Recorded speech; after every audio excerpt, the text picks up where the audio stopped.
بسم اللہ الرحمن الرحیم۔ السلام علیکم دوستو۔ اس رات ابا بڑی دیر سے گھر آئے اور آتے ہی اپنے کمرے میں چلے گئے۔ عموماً وہ جب بھی گھر آتے کچھ نہ کچھ لے کر آتے تھے، اس بار وہ خالی ہاتھ تھے۔ آج انہوں نے سلام بھی نہیں کیا تھا۔ جہاں امی کو پریشانی لاحق تھی وہیں مجھے بھی گڑبڑ لگنے لگی۔ میں اٹھ کر ابا کے کمرے کی طرف جانے لگا تو امی نے مجھے ہاتھ کے اشارے سے روک دیا اور خود بڑھ گئی۔ میں طرح طرح کی باتیں سوچتا ہوا صحن میں ٹہلنے لگا۔ کچھ دیر بعد امی کی واپسی ہوئی۔ مجھے ان کے چہرے کے تاثرات دیکھ کر ہی اندازہ ہو گیا تھا کہ ضرور میری ہی کوئی بات ہے۔ میرا شک یقین میں تب بدلا جب انہوں نے غصے سے کہا، جاؤ تمہیں ابو بلا رہے ہیں تمہیں۔ یہ کہہ کر وہ باورچی خانے کی جانب چلی گئیں۔ میں ان کے پیچھے بھاگا۔ امی بتائیں تو آخر ہوا کیا ہے؟ میں جان گیا تھا کہ انجانے میں شاید مجھ سے کوئی غلطی سرزد ہوئی ہوگی، تب ہی وہ اتنے غصے میں ہیں۔ میں ابھی اپنا سوال دوبارہ دہرانے والا تھا کہ ابا جان کی گرجتی ہوئی آواز کانوں میں گونجی، احمد سنا نہیں تم نے، جلدی آؤ۔ میں خوف سے ڈرتا کانپتا اندر چلا گیا۔ جی ابا جان، میں نے انہیں دیکھے بنا کانپتی آواز میں کہا، ادھر آ کے بیٹھو میرے پاس۔ اب کہ ان کے لہجے میں سختی نہ تھی لیکن میں سہما ہوا تھا۔ اس سے پہلے کہ وہ مزید کچھ بولتے میں ان کے پاس جا کر بیٹھ گیا۔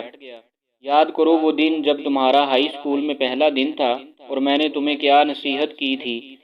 وہ آہستہ آہستہ لیکن رنجیدہ آواز میں کہہ رہے تھے۔ جی ابا جان، مجھے اچھی طرح یاد ہے اور میں نے آپ کی ہر نصیحت پر عمل بھی کیا۔ میں نے یہ جملہ انہیں دیکھ کر کہا تھا تاکہ انہیں میری سچائی پر جھوٹ کا شبہ نہ ہو۔ اگر ایسا ہے تو جاؤ اپنا بستہ لے کر آؤ۔ میں فوراً ان کی بات سمجھ نہیں پایا اور حیرت سے انہیں دیکھتا رہا۔ تم نے سنا نہیں کیا کہا میں نے؟ جاؤ اپنا بستہ لے کر آؤ۔ اس بار انہوں نے سخت لہجے میں کہا۔ میں پھر ڈر گیا اور بستہ لینے چلا گیا۔ ان کے پاس پہنچا تو انہوں نے بستہ مجھ سے چھین لیا۔ بستے کی دونوں زپیں کھول کر ان کی تلاشی لینے لگے۔ انہیں مطلوبہ شے نہ ملی تو انہوں نے بستہ الٹ دیا۔ ساری کاپیاں اور کتابیں پلنگ پر بکھر گئیں اور ان کاپیوں کتابوں کے بیچ میں ایک گھڑی جگمگاتی دکھائی دی۔ گھڑی کی چمک دمک سے معلوم ہو رہا تھا کہ وہ سونے کی ہے۔ یہ کہاں سے آئی تمہارے بیگ میں؟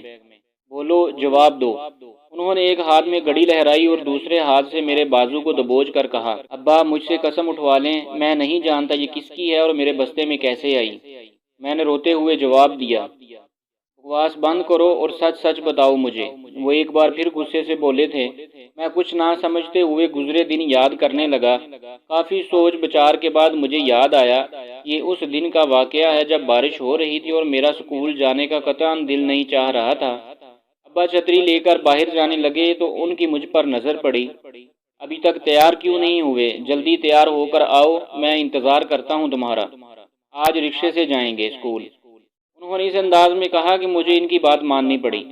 میں تیار ہو کر آیا تو امی نے فوراً ناشتہ میرے آگے رکھ دیا۔ میں نے جھٹ پٹ ناشتہ ختم کیا اور ابا کے ساتھ ہو لیا۔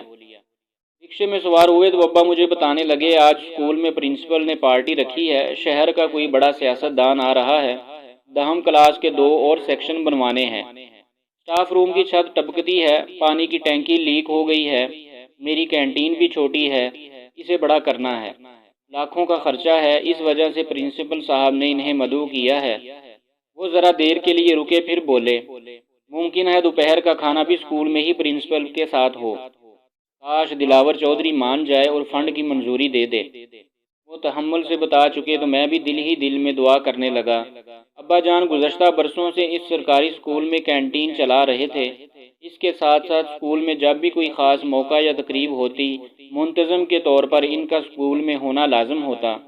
ہم اسکول پہنچے تو مجھے ابا جان نے اسمبلی کے لیے گھنٹی بجانے کا حکم دیا اور خود پرنسپل آفس چلے گئے۔ واپس آئے تو ان کے ہاتھ میں لسٹ تھی۔ میں نے اس لسٹ کی بابت پوچھا تو بتانے لگے کہ یہ پکوان تیار کروانے ہیں۔ وہ بتاتے ہی کینٹین چلے گئے اور میں اسکول سے لیٹ آنے والے لڑکوں کے نام ایک فائل میں نوٹ کرنے میں لگ گیا۔ پرنسپل صاحب نے یہ قانون بنایا تھا کہ اسکول کی ہر کلاس کا مانیٹر اپنی باری آنے پہ یہ ڈیوٹی سر انجام دے گا۔ اس روز منگل تھا اور منگل کے دن میری باری ہوتی تھی۔ میں فائل ہاتھ میں لیے لڑکوں کے نام درج کرنے میں لگا ہوا تھا کہ میں نے فیصل کو بھی اس قطار کا حصہ بنتے دیکھا۔ وہ انتہائی غصے سے آگ بگولا ہو کر مجھے دیکھ رہا تھا۔ اس کا نام فائل میں لکھنے کی باری آئی تو وہ بولا میرا نام فائل میں لکھنے کی غلطی مت کرنا۔ وہ انتہائی بدتمیزی اور اکھڑ لہجے میں حکم دینے والے انداز میں بولا۔ میں اس وقت اپنی ذمہ داریاں نبھا رہا ہوں اور میرا فرض ہے جو بھی لیٹ آئے سب کے نام فائل میں درج کروں۔ میں اس کا نام لکھنے لگا۔ اس کا نام لکھ چکا تو اس نے مجھے انگلی کھڑی کرتے ہوئے کہا تمہیں تو میں دیکھ لوں گا۔ وہ کمرہ جماعت کی طرف بڑھ گیا اور میں باقی طالب علموں کے نام لکھ کر فائل پرنسپل صاحب کے دفتر پہنچا کر کلاس روم میں داخل ہو گیا۔ ششماہی امتحانات سر پر تھے، سب کو اپنی اپنی فکر تھی۔ تقریباً سب ہی کے فزکس کے پریکٹیکل مکمل تھے اور سب نے چیک کروا دیے تھے، لیکن ایک فیصل تھا کہ جس نے ابھی تک پریکٹیکل مکمل نہیں کیا تھا۔ وہ کافی دنوں سے مجھ سے کہہ رہا تھا کہ میں اس کا پریکٹیکل مکمل کر دوں۔ میرا اپنا کام زیادہ تھا، امتحانات کی تیاری بھی کرنی تھی، لہٰذا اس کے بار بار اصرار کرنے پر میں نے بھی بار بار انکار ہی کیا تھا۔ سر خاور جو فزکس پڑھاتے تھے اس دن آپے سے باہر ہو گئے۔ انہوں نے فیصل کو کافی ڈانٹ ڈپٹ کر پرنسپل آفس بھجوا دیا۔ یہ فیصل کی بدقسمتی تھی کہ اس وقت پرنسپل آفس میں علاقے کے ایم این اے دلاور چودھری بھی موجود تھے۔ اس طرح کی کسی شکایت کا علاقے کے ایم این اے کے سامنے انہیں موصول ہونا کافی تضحیک کی بات تھی۔ پرنسپل صاحب شدید قسم کے جذباتی ہو گئے اور فیصل کے جماعت نہم کے بورڈ کے امتحانات کا داخلہ فارم بھجوانے سے انکار کر دیا اور سزا کے طور پر آفس میں کان پکڑ کر ایک ٹانگ پر کھڑے رہنے کا کہا۔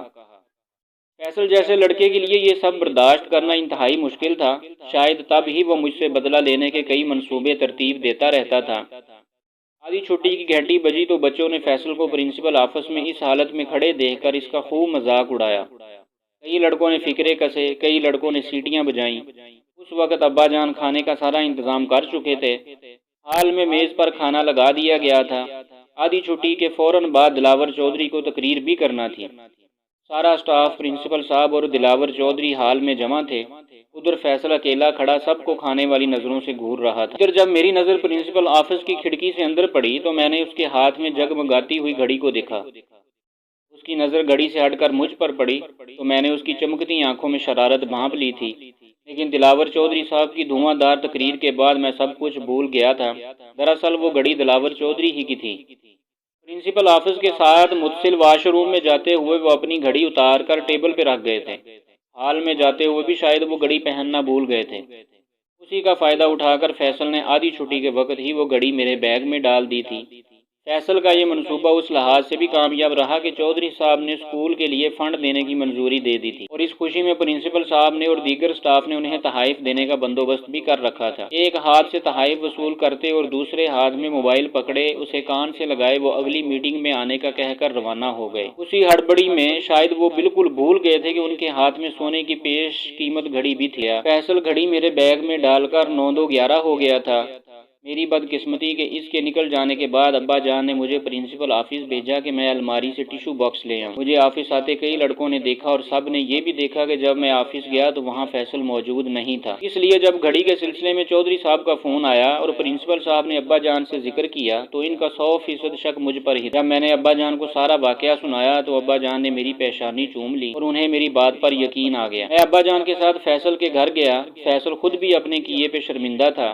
اس نے نہ صرف مجھ سے بلکہ ابا جان سے بھی معافی مانگی اور یہ تہیہ کیا کہ آئندہ وہ اپنا کام خود کرے گا۔ گھڑی کسی طریقے سے چودھری صاحب کو بھجوا دی گئی تھی۔